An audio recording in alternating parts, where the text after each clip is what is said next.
When I was in Vietnam, I just focused on tennis, right? And then I'm a national team, so it's easy. I just focus on training. But here I have to study. It's always hard. We have to study only English, and until we pass. So it takes me a bit time to adjust.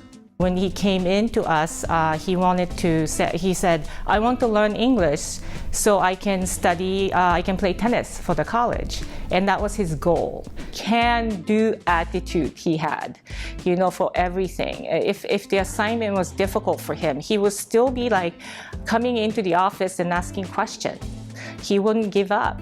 I decided to play for Mission because Scott is such a nice guy. After I talked to him, he convinced me to go back to play tennis. He had a lot of experience. You can tell players who have experience, they have confidence about them.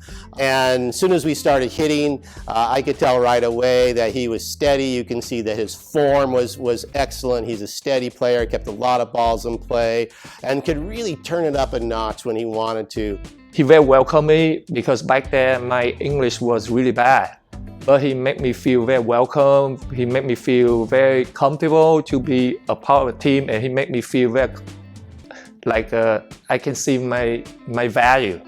In Vietnam, I just train, listen to the coach and train. But here, I could talk back. I could share with the coach how I feel, what I see about myself, right? And also mainly, I don't have any pressure on myself when I play. So those things are really important that make my game much more enjoy on the court. He really cared about all of his teammates, and that's a really special thing.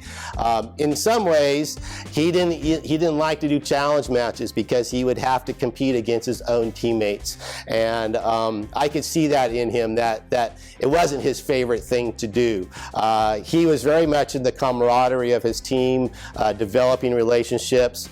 They were all really good friends. He was our conference champion and our only conference champion at Mission College, so it shows that he was a very special player, being one of the best in our league and one of the best in the state, basically.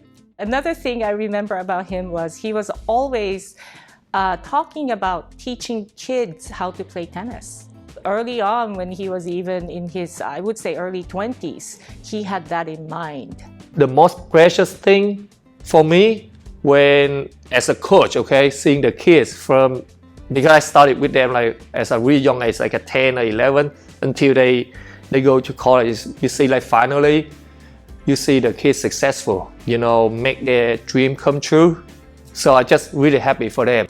To be that successful as a player, you can be pretty much very introspective and into your own self, but Lou was never into his own self. He was more into everybody else, and then just happened to be a great player himself and get some wins.